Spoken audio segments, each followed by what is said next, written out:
다 함께 일어나셔서 찬송가 96장 부르시겠습니다.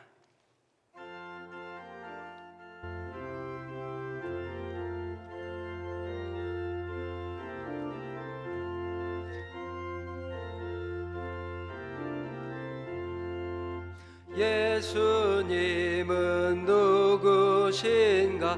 우는 자의 위로와 없는 자의 풍성이며 천한 자의 높음과 잡힌 자의 노임되고 우리 기쁨 되시네. 예수님은 누구신가? 약한 자의 강함과 눈먼 자의 빛이시며 병든 자의 고침과 죽은 자의 부활되고 우리 생명 되시네. 예수님은 누구신가? 추한 자의 정함과 죽을 자의 생명이며 죄인들의 중보와 멸망자의 구원되고 우리 평화 되시네. 예수님은 누구신가? 온 교회의 머리와 온 세상의 구주시며 모든 왕의 왕이요 심판하실 주님 되고 우리 영광 되시네. 온 땅이여 하나님께 즐거운 소리를 낼지어다. 그의 이름의 영광을 찬양하고 영화롭게 찬송할지어다.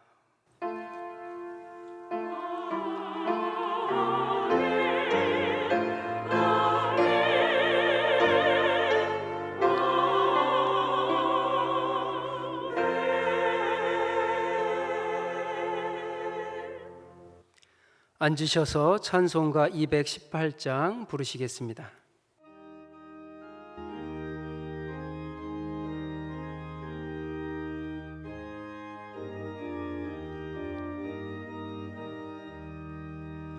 내 맘과 정성을 다하여서 주 너의 하나님을 사랑하라. 내 몸을 아끼고 사랑하듯 형제와 이웃을 사랑하라.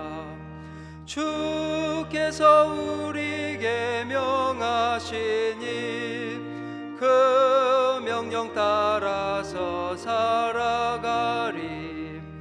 널 미워 해치는 원수라도 언제나 너 그렇게 사랑하라. 널 핍박하는 자 위에서도 신실한 마음으로 복을 빌라. 주께서 우리에게 명하시니 그 명령 따라서 살아가리. 나 항상 주님을 멀리하고 형제를 사랑하지 못하였다. 이러한 죄인을 사랑하사 주께서 몸 버려 죽으셨다. 속죄의 큰 사랑 받은 이모 내 생명 다 바쳐 충성하리.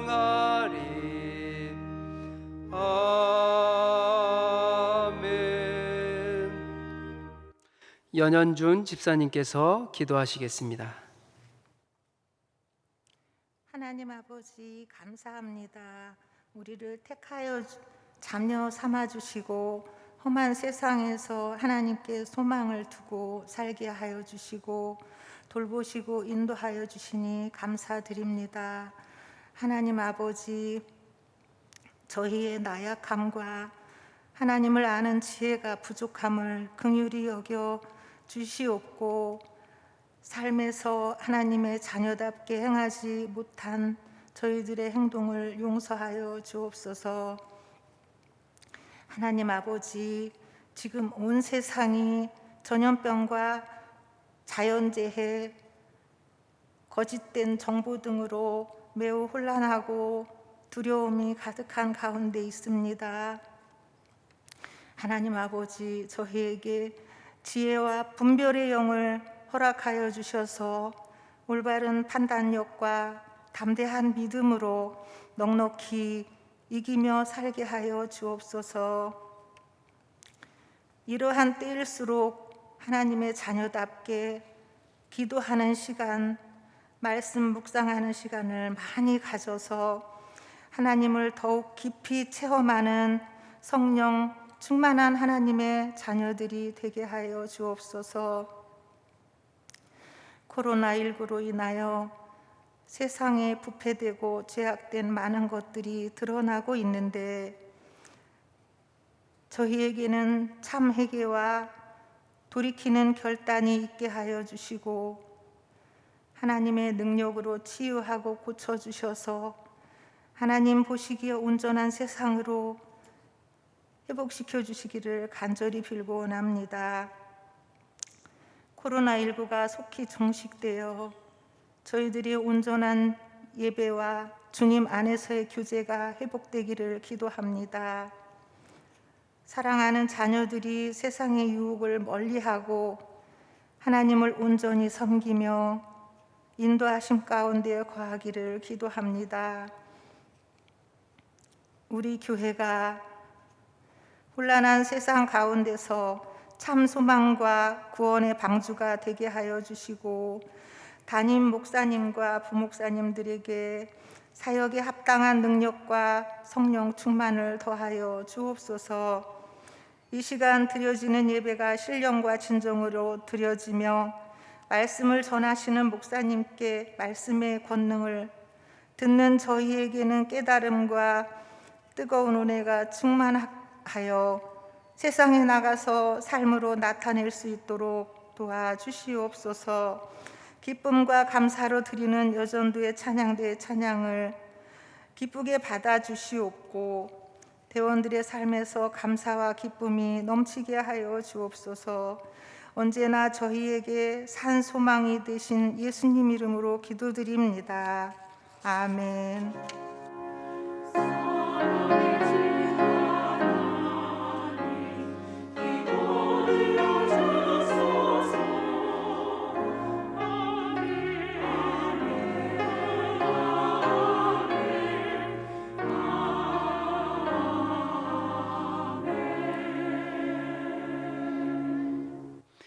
찬송가 435장 부르시겠습니다.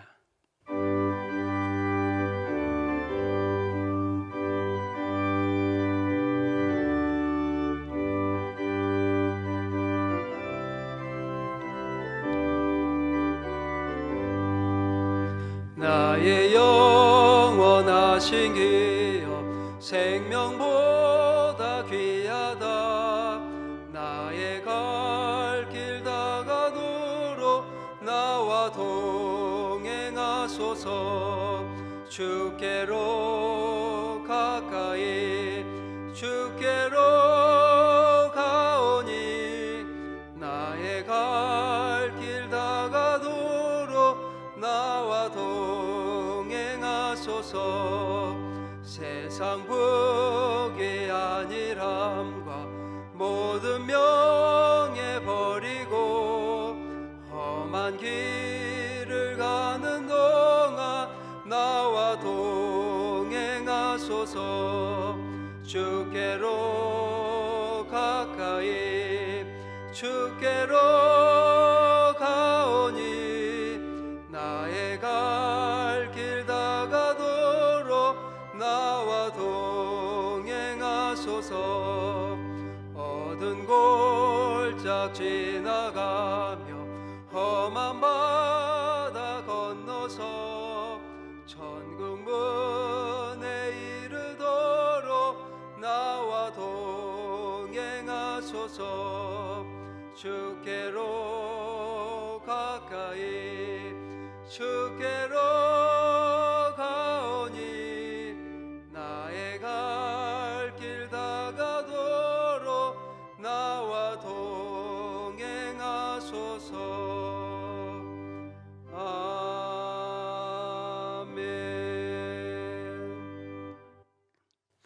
이 시간 우리에게 주시는 하나님의 말씀은 신약성경 마태복음 5장 5절 말씀입니다. 제가 가진 성경으로 신약 5쪽입니다.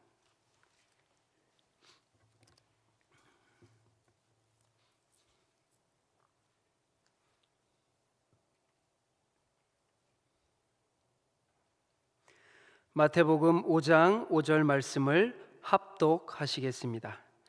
온유한 자는 복이 있나니 그들이 땅을 기업으로 받을 것이미요. 아멘.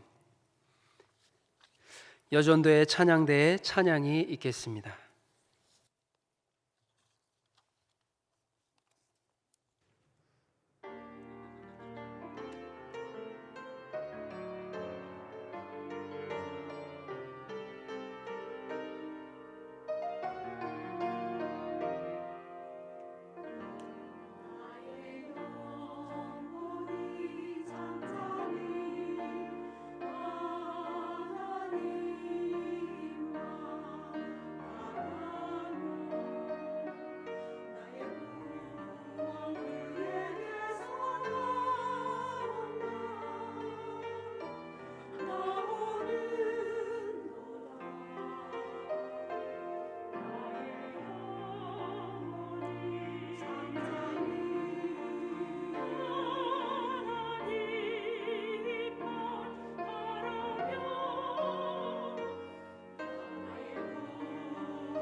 아멘.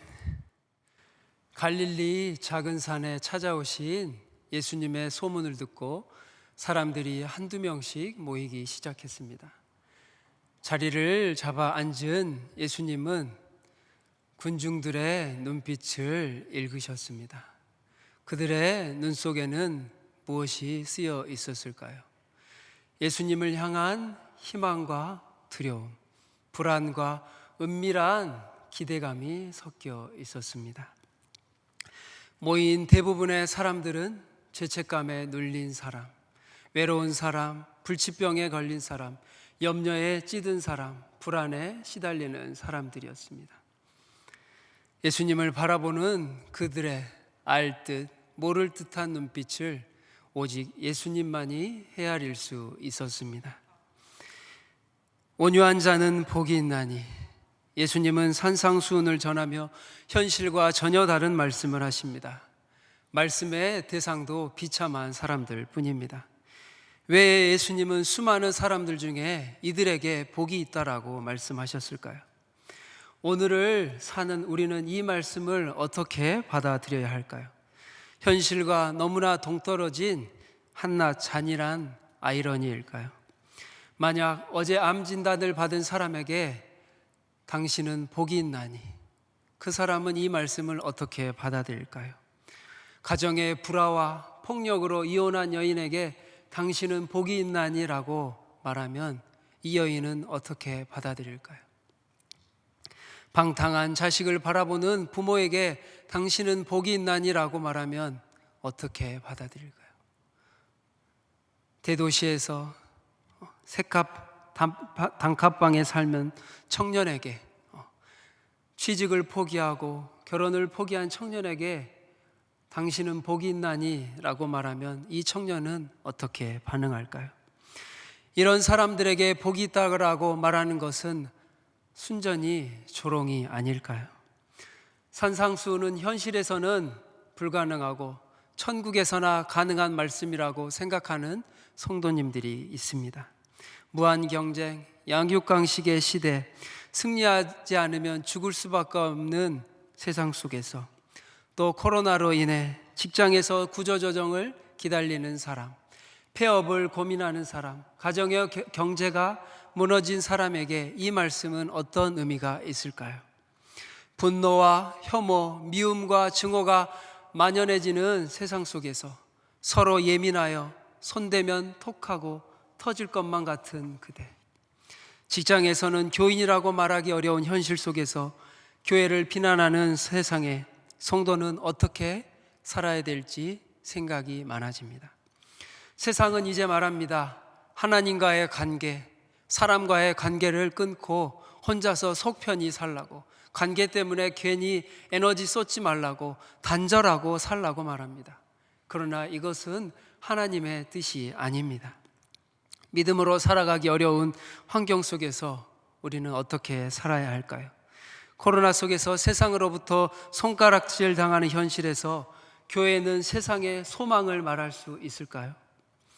몇 주 전 신방 중에 아주 특별한 신방을 하였습니다. 자녀 문제로 고민하는 집사님을 신방하였는데, 자녀가 문제를 일으켜서 문제가 아니라 반대로 너무 신앙적이어서 고민이라는 겁니다. 이 아이는 가정예배도 잘 드리고 모범생입니다. 그런데 학교에 가서 잘못한 친구들을 행동을 보고 지적하니 친구들이 싫어하고 따돌리고 어울리지 못하는 것 같다고 생각합니다. 요즘 아이들 4학년만 되어도 대화 중에 욕이 없으면 대화가 안 된다고 합니다. 다 핸드폰을 가지고 있어서 안 좋은 것들에 많은 영향을 받기 때문입니다. 그 가운데 이 아이는 믿음으로 살려고 하고 올바른 것을 말하니 관계에 당연히 어려움이 생깁니다. 학교에서 30명 정도 있으면 교회 다니는 아이는 요즘에 2-3명밖에 안 된다고 합니다. 이 속에서 우리 자녀들은 믿음으로 어떻게 살 수 있을까요? 코로나 이후 한국 기독교에 대한 신뢰도가 32%에서 21%로 더 떨어졌다고 합니다. 이 어려움을 이겨내고 교회가 세상의 소망을 말할 수 있을까요? 예수님은 너희는 세상의 빛이라, 세상의 소금이라 말씀하십니다. 코로나 가운데 우리는 어떻게 세상 속에서 세상의 빛으로, 세상의 소금으로 살아갈 수 있을까요? 예수님은 말씀하십니다.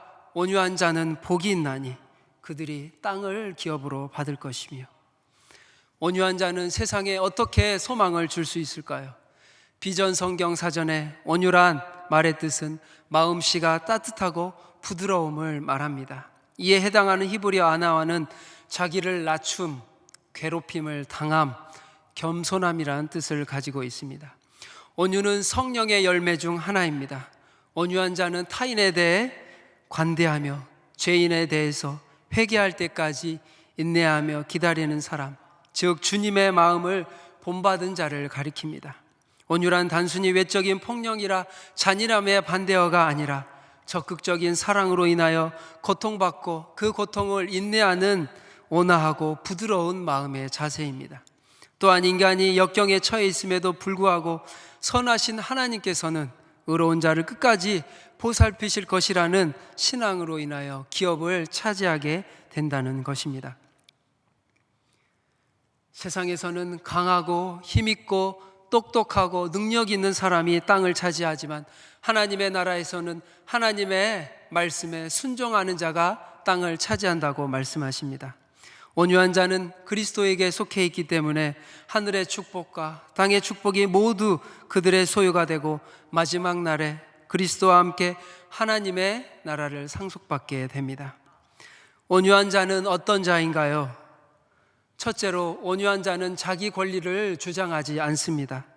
온유어의 헬라어 프라우스는 길들여진 야생마를 뜻합니다. 길들여지지 않는 야생마는 쓸데가 없습니다. 흥분하여 이리저리 날뛰는 야생마는 탈 수가 없습니다. 헬라어 프라우스는 또 펄펄 나는 열을 가라앉히는 뜻을 가지고 있습니다. 그러므로 온유한 사람은 힘이 없는 사람이 아니라 권위가 있고 절제된 힘을 가진 사람을 말합니다. 온유하다는 것은 자기 자신에 대한 바른 견해요, 특히 다른 사람과의 관계에서 보여지는 태도입니다. 온유한 사람은 자만심을 갖지 않으며 자기에 대해 과민 반응을 보이지 않는 사람입니다. 모든 것을 하나님의 손에 내어 맡기는 사람, 우리의 자신을, 우리의 주장을, 우리의 권리를, 우리의 모든 것을 하나님께 내어 맡기는 사람입니다. 온유한 자는 복이 있나니 말씀을 준비하는 내내 나는 온유한 자인가? 나는 온유한 자로 살고 있는가 하는 질문이 계속 들어왔습니다. 그래서 마음이 계속 무거웠습니다. 왜냐하면 제가 온유하지 못하기 때문입니다. 설교하는 현실과 믿음의 삶 가운데 많은 간격이 있기 때문입니다. 코로나로 인해 자녀들이 집에만 있으니 우리 어머니들과 할머니들의 고충이 이만저만이 아니라고 합니다. 아이들을 키우다 보면 여러 번 설명해도 안 됩니다. 그때부터 어떻게 하죠? 소리를 지르기 시작합니다. 하지 말랬지, 가서 공부해, TV 꺼, 싸우지 마, 밥 먹어, 소리를 치게 됩니다. 이 말씀을 준비하면서 나도 더 온유해져야겠다, 아이들에게 부드럽게 말해야 되겠다. 그래서 이렇게 말했습니다. 싸우면 안 돼요. 빨리 밥 먹어요. 소리 지르면 안 돼요. 이렇게 말하니 애들이 당황하면서 웃으면서 다가옵니다. 다가와서는 말합니다. 재미있으니까 계속 해보라고. 그래서 집이 좀 조용해졌습니다. 여러분, 가정에서 온유하시기 바랍니다. 온유한 자는 자신의 권리를 주장하지 않습니다. 자기에게 잘못한 사람에게 대항하지 아니하며 자신의 뜻과 권리를 주장하지 않습니다. 현대인들은 자신의 권리와 주장을 하는데 민감합니다. 자기 걸 찾아 먹지 못하는 사람을 사자성어로 뭐라고 하죠? 바보 천지. 저 사람 바보야. 그런데 예수님은 산상수훈을 통해 우리에게 그것을 요구하십니다. 이 험난한 세상에서 겸손하라, 낮아지라, 사랑하라, 용서하라, 온유해지라. 세상의 가치관과 하나님 나라의 가치관과의 치열한 싸움입니다. 현실과 믿음 사이에서 힘겨운 줄다리기를 하고 있습니다. 하나님의 나라는 총 들고 싸우는 것이 아니라 어떤 가치관을 따르고 믿음으로 사느냐의 문제입니다. 경쟁과 착취, 냉정, 승리라는 세상의 가치관과 사랑과 희락, 화평, 온유와 절제라는 하나님 나라의 가치관, 이런 성령의 열매가 세상의 눈으로 보기에 과연 매력이 있을까요? 한 영화의 대사처럼 그런 달달한 것이 세상에 남아 있습니까? 오늘날 왜 교회가 세상으로부터 손가락질을 당할까요? 교회의 본래의 모습을 잃어버렸기 때문입니다. 예수님이 바리새인, 서기관, 사두개인들에게 왜 그렇게 분노하셨을까요? 왜 독사의 자식들아, 독사의 자식들아라고 분노하셨을까요? 그들에게 율법의 지식이 없어서입니까? 리더십이 없어서인가요? 온유하신 예수님이 왜 바리새인, 사두개인들에게 그토록 분노하셨을까요? 그들에게는 사랑의 덕이 없었기 때문입니다. 냉철하고 계산적이고 정치적이고, 그런데 그 가운데 사랑이 없었기 때문입니다. 그들을 책망하신 겁니다. 세상에서 온유하게 살면 손해를 보는 것 같고 실패한 것 같은데 어떻게 해야 하나요? 사도 바울이 고린도 교회 교인들 간의 소송 문제에 관련해 그리스도인의 온유에 관해 말합니다. 교회의 금전 문제로 교인들 사이에 싸움이 벌어져 이 문제를 결국 세상 법정에까지 가지고 가게 됩니다. 그러자 사도 바울은 고린도전서 6장 12절에서 말씀합니다. 우리 함께 읽겠습니다. 너희가 피차 고발함으로 너희 가운데 이미 뚜렷한 허물이 있나니 차라리 불의를 당하는 것이 낫지 아니하며 차라리 속는 것이 낫지 아니하냐. 아멘. 하나님의 나라를 위해 불의를 당하는 것, 하나님의 나라를 위해 속는 것이 낫다는 것입니다. 온유한 그리스도인들도 불의를 당하고 손해를 당할 수 있습니다. 그럼으로써 잠시 동안 실패한 것 같고 손해를 본 듯한 경험을 할 수 있습니다. 그러나 분명한 것은 이것이 끝이 아니라는 사실입니다. 세상에서는 이런 사람이 손해를 보고 불이익을 당하지만 영적 세계에서는 그 결과가 달라져 나타납니다. 우리의 권리나 주장을 내세울 때보다 우리의 권리나 주장을 하지 않을 때 결국에는 더 많은 것을 얻을 수 있습니다. 행동하는 신앙인 디트리 보네퍼는 히틀러의 포갑 앞에 독일 교회의 예수 그리스도의 소망을 보여주었던 목회자입니다. 2차 세계대전이 발발하기 직전에 잠시 미국에 갔을 때 주위의 사람들이 강력한 망명의 권유가 있었으나 이를 뿌리치고 귀국해 히틀러 암살 계획에 가담했다가 1943년에 첩보되었고 1945년 4월 9일 39살의 나이로 교수행에 처했습니다. 히틀러가 자살하기 3주 전입니다. 독일의 양심이라고도 불리는 보네퍼의 치열하고도 정의로운 삶은 당시 독재자 히틀러 앞에서 침묵하던 독일 교회의 날선 비판을 가하였고 기독교의 양심을 가지고 하나님의 나라의 정의를 현실화의 삶 속에서 고스란히 실현하고자 자신을 희생하는 데까지 이르렀습니다. 힘들지만 어렵지만 오늘 우리는 먼저 세상에서 예수 그리스도의 온유함을 회복해야 합니다. 이러한 그의 삶은, 보네퍼의 삶은 오늘 사는 우리에게뿐만 아니라 그리스도를 믿지 않는 사람들에게도 큰 귀감이 되었습니다. 보네퍼가 혼란스러운 역사 속에서 자기의 부인과 십자가의 길을 묵묵히 걸어갈 수 있었던 이유는 기껏해야 자기 자신과 자기 가족만을 위한 신앙을 넘어서 타인을 위한 삶, 예수께서 가르쳐 주신 진정한 영성의 길을 걸어갔기 때문입니다. 우리 함께 읽겠습니다. 하나님의 은혜. 하나님의 은혜, 즉 우리를 향한 하나님의 사랑은 값비싸다.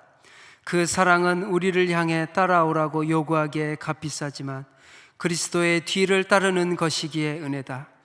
또한 그 사랑은 우리에게 목숨을 요구하기에 값비싸지만 우리에게 참된 생명을 주기에 은혜다. 디트리 보네퍼. 보네퍼는 하나님의 나라를 위해 자신의 생명을 포기했습니다. 우리가 우리의 정의를 주장할 때 오히려 그 주장이 전보다 사람들의 마음을 더 완악하게 할 때가 있습니다. 예수님도 로마 병정들이 예수님을 잡으러 왔을 때 베드로에게 말씀하십니다. 칼로 일어서는 자는 칼로 망하나니 칼을 칼집에 꽂으라. 아버지께서 주신 잔을 내가 마시지 아니하겠느냐.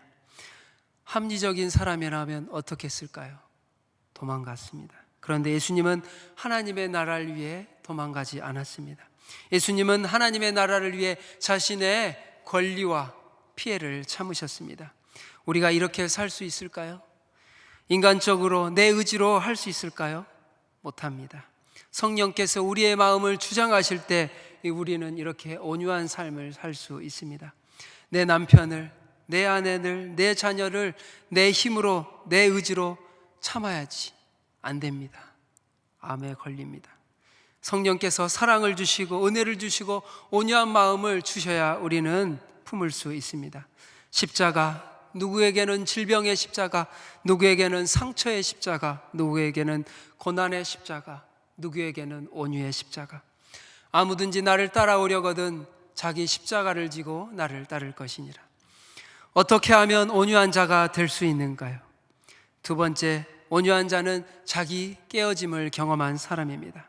성경에서 모든 사람보다 온유함이 뛰어난 사람을 모세라고 언급합니다. 모세가 온유했다는 것은 자신을 비방하는 소리에 대항하지 않고 감정을 억제하며 오히려 자신을 돌아보고 묵묵히 참고 하나님의 뜻을 기다렸습니다. 그가 지도자 위치에서 하나님의 뜻을 사역하는 일이 매우 어렵다는 것과 모세 자신이 비난받는 상황에서 참아내는 것이 매우 곤혹스러웠음을 말합니다. 그는 어느 순간에라도 하나님의 영광을 위해서 자신의 생명을 바칠 각오가 되어 있었기 때문에 인간적인 실수를 최소화할 수 있었고 온유한 마음을 지속적으로 소유할 수 있었습니다. 모세의 이 온유한 성품은 선천적인 것이라기보다는 그가 하나님과의 바른 관계를 유지함으로써 얻어진 후천적인 기질입니다. 그러므로 우리는 나는 마음이 온유하고 겸손하니 나를 멍에를 메고 내게 배우라고 말씀하신 예수 그리스도와 아름다운 관계를 형성할 때 비로소 온유한 성품을 형성할 수 있습니다.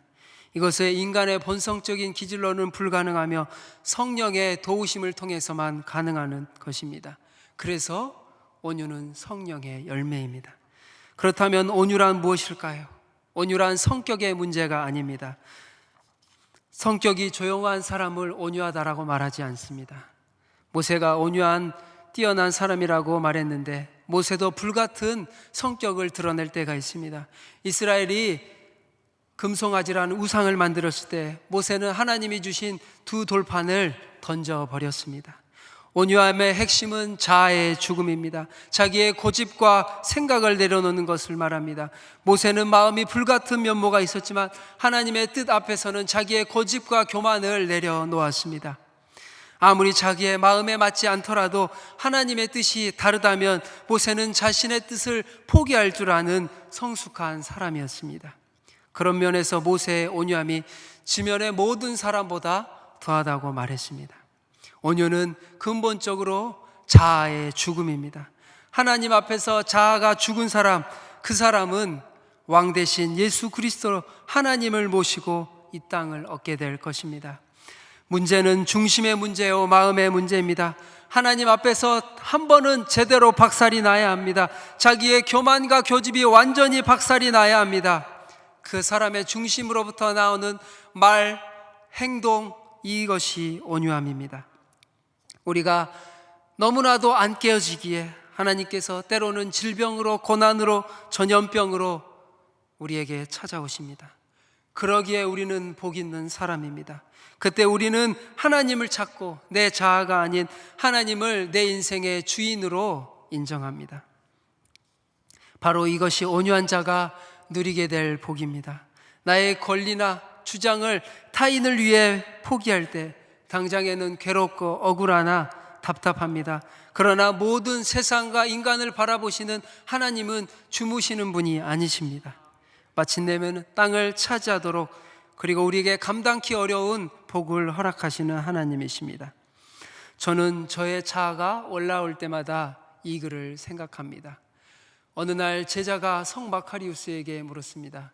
예수 그리스도 안에서 죽는다는 것이 무슨 의미입니까? 그러자 성자는 아주 실질적이게 말했습니다. 오늘 밤에 공동묘지에 가서 저 무덤을 향해서 갖은 욕을 하고 오라. 나쁜 놈아, 고약한 놈아, 더러운 놈아, 사기꾼아.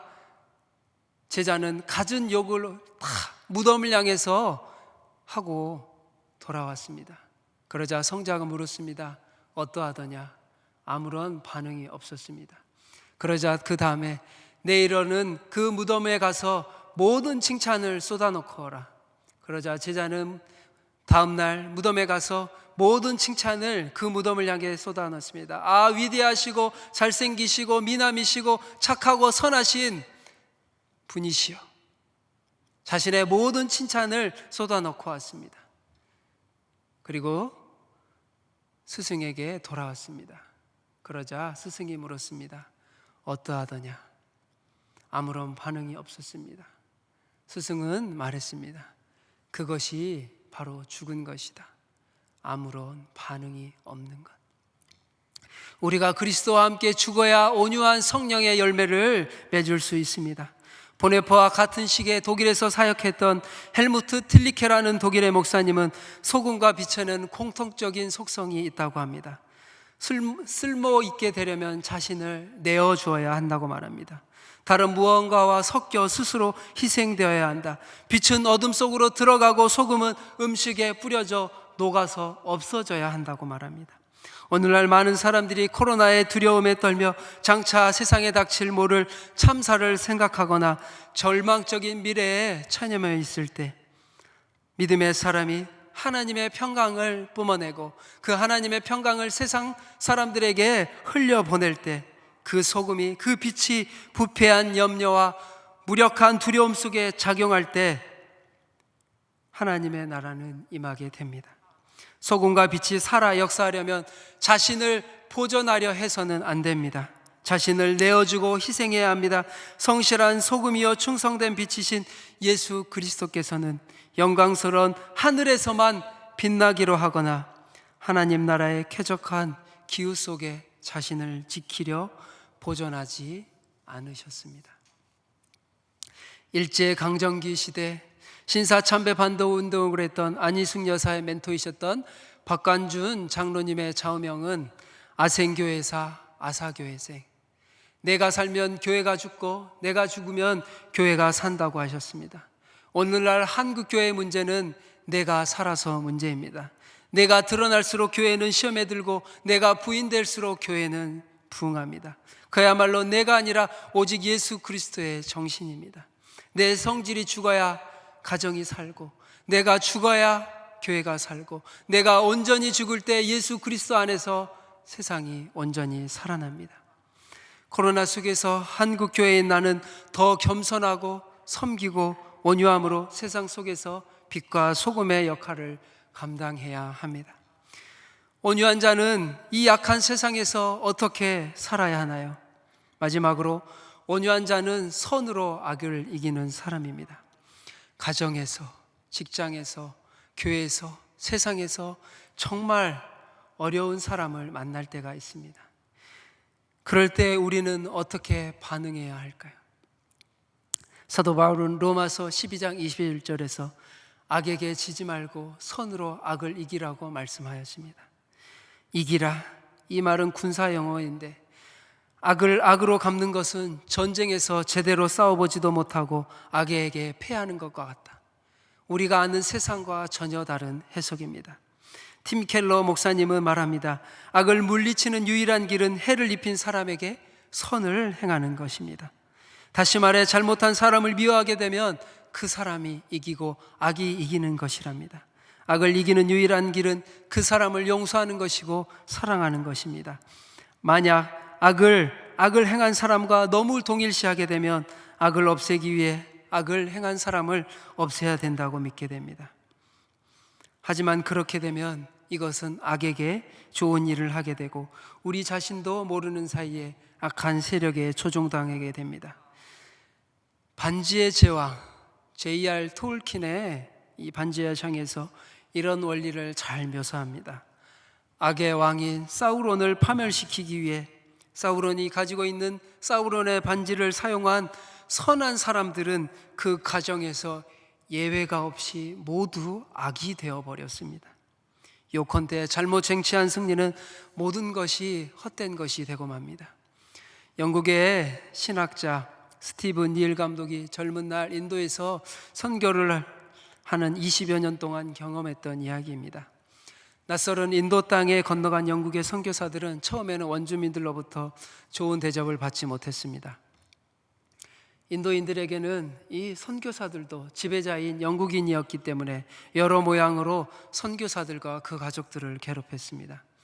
선교사와 그 가족들은 불이익을 당하고 박해와 핍박을 당했습니다. 그때마다 선교사들은 이런 문제들을 세상 법정에 호소함으로써 해결했습니다. 그 결과 당장의 괴로움과 고통을 면하게 돼 평화롭게 살 수 있었습니다. 그러나 그 이후 마을에서는 60년 동안 단 한 사람도 예수님께로 돌아온 사람이 없었습니다. 즉 그리스도인의 법정에서의 승리가 60년 동안 아무도 넘을 수 없는 영적 장벽을 구축했던 것입니다. 이처럼 그리스도인들은 잠시 동안은 이긴 듯이 보였으나 더욱 중요한 일, 즉 그 마을에 살고 있던 다른 사람들에게 예수 그리스도께 돌아올 수 있는 기회를 막아버리고 말았던 것입니다. 악을 이기기 위해 반지를 낀 사람은 도리어 자신이 악이 되어 악을 돕는 꼴이 되었습니다. 패배한 것입니다. 선으로 악을 이기기 위해 우리는 어떻게 해야 될까요? 악을 행한 사람과 구분하라. 우리말에 죄는 미워하되 사람을 미워하지 말라고 합니다. 우리의 목표는 용서하고 사랑하고 악을 행한 사람에게 친절을 베푸는 것입니다. 선으로 악을 대할 때 악이 우리를 침범하지 못합니다. 악에 속한 교만과 미움이 우리를 물들이지 못합니다. 악이 더 이상 악을 행한 사람에게 침범하지 못할 수도 있습니다. 그는 우리의 사랑으로 마음이 유순해져 선한 영향력을 도움을 받을 수도 있습니다. 미국에서 있었던 실화입니다. 미국 고등학교에서 한 한국계 학생이 학생들로부터 놀림과 왕따를 당했습니다. 동양인이기에 유색인이기에 인종차별이 있었고 놀리고 핍박을 당했습니다. 왕따를 당했고 심지어 집단 구타까지 당했습니다. 그런데 이 학생은 매우 태권도를 잘하는 유단자였습니다. 당시 친구들 여러 명과 싸워도 이길 수 있었지만 이 학생은 폭력으로 대응하지 않고 반응하지 않았습니다. 나중에 담당 목사님이 이 사실을 알고 너 친구들이 놀리고 때리고 폭력을 행사하는데 왜 대응하지 않고 싸우지 않았니? 그 학생은 대답했습니다. 제가 이길 수 있지만 그러면 친구들에게 복음을 전할 수 없기에 싸우지 않았다고. 온유한 것은 나약한 것이 아닙니다. 절대된 힘, 거친 야생마를 다루듯이 힘과 능력이 있지만 하나님의 나라를 위해 절제된 힘을 온유라고 합니다. 이 혼탁한 세상에서 온유한 자는 자기의 권리를 주장하지 않고 예수 그리스도와 함께 죽고 선으로 악을 이기는 사람입니다. 우리 모두가 이 땅에서 온유한 자로 살고 예수 그리스도의 온유한 성령의 능력을 세상에 흘려보내어 성령의 열매를 맺는 온유한 천안중앙교회 성도님들이 다 되시기를 바랍니다. 기도하겠습니다. 사랑과 은혜가 많으신 하나님 아버지 감사합니다. 코로나 속에서도 온유한 자는 복이 있나니 너희가 땅을 기업으로 받을 것이며 아버지 어떠한 환경 속에서도 우리를 복 있는 자라고 말씀하신 예수 그리스도의 말씀을 우리가 이 땅에서 믿고 실천함으로 나아가길 원합니다.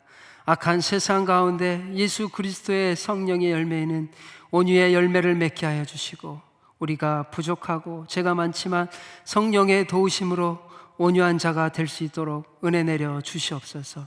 천안중앙교회 가운데 온유함이 가득하게 하시고 이 온유함이 흘러넘쳐 세상을 예수 그리스도의 하나님의 나라를 만들어가는데 우리 모두를 사용하여 주시옵소서. 우리는 연약합니다. 부족합니다. 주님께서 붙잡아 주시고 이 말씀을 우리의 삶 가운데 실천해 나아갈 수 있도록 도와주시옵소서. 감사드리며 예수 그리스도의 이름으로 기도하옵나이다. 아멘. 찬송가 490장 부르시겠습니다.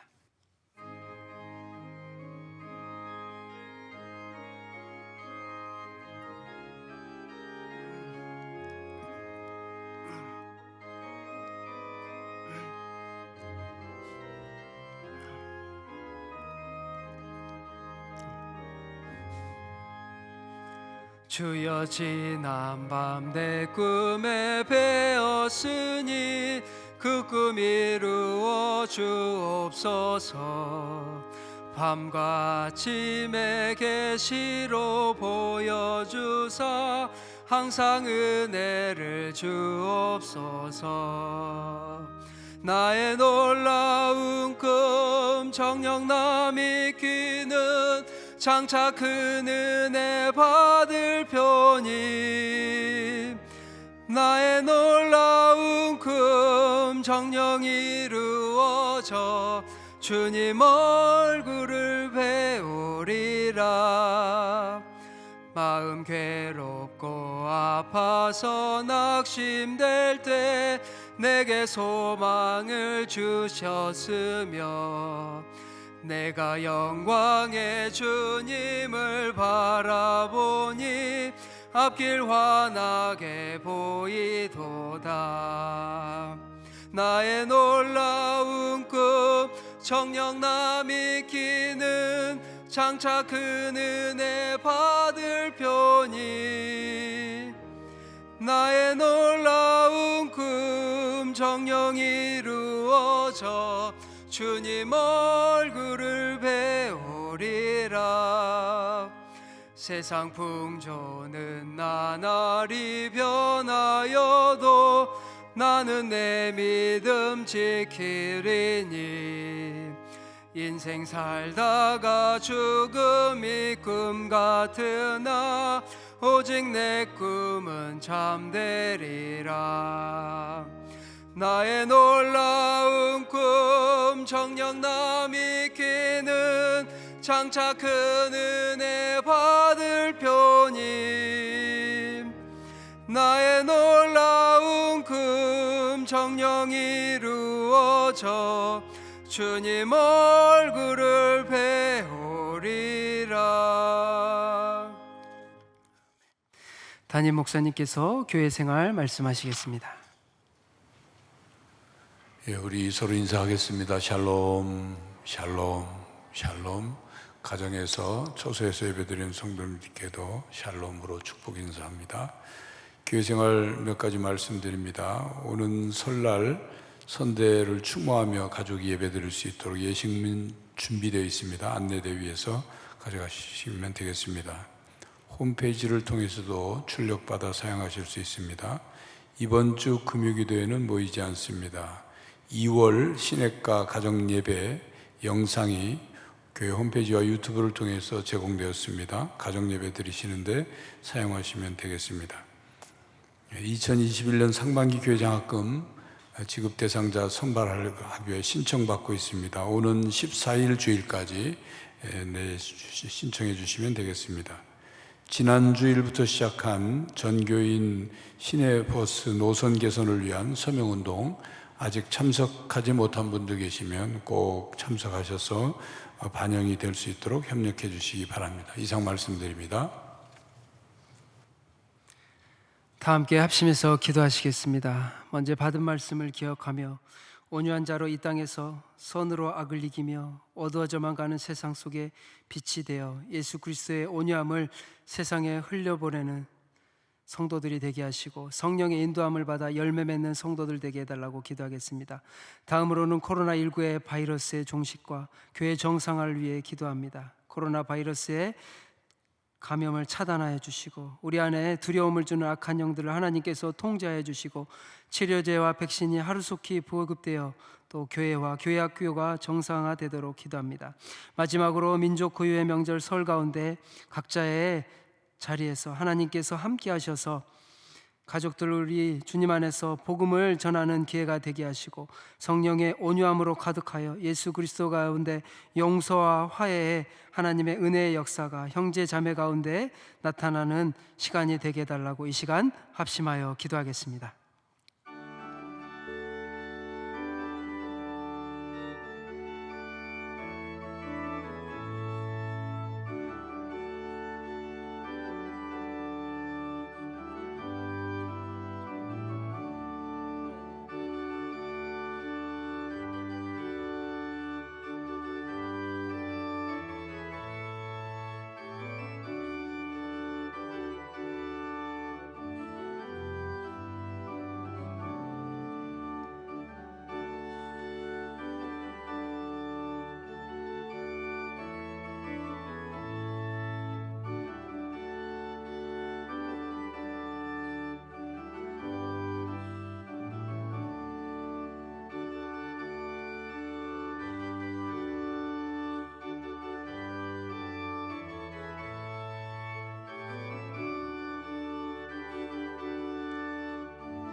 사랑과 은혜가 많으신 하나님 아버지 감사합니다.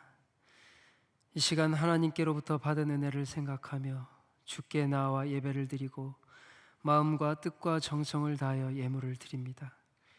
이 예물이 쓰여지는 곳마다 하나님의 영광이 드러나고 하나님의 나라가 세워지도록 은혜를 베풀어 주옵소서. 믿음의 손길들 위에 하늘의 복을 더하여 주셔서 하나님께 드려도 이웃에게 베풀어도 부족함 없는 복된 인생들 다 되게 하시고 교회와 이웃과 민족의 동반자 되는 삶 되게 하여 주옵소서. 이제 받은 말씀을 들고 삶의 자리로 나아갑니다.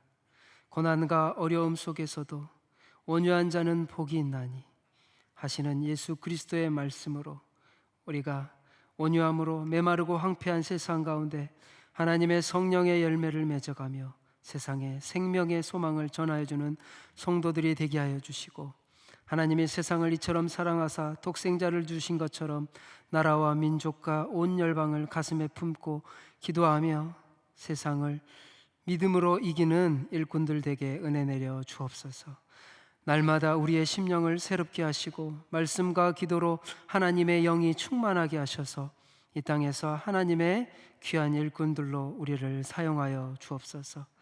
주님을 붙잡고 묵묵히 제자의 십자가의 길을 걸어가는 우리들 되도록 이끌어 주옵소서. 이 땅에서 세상의 빛과 소금으로 하나님의 동역자로 살아갈 수 있도록 은혜 내려 주시옵소서. 우리를 사랑하신 예수 그리스도의 이름으로 기도하옵나이다. 아멘.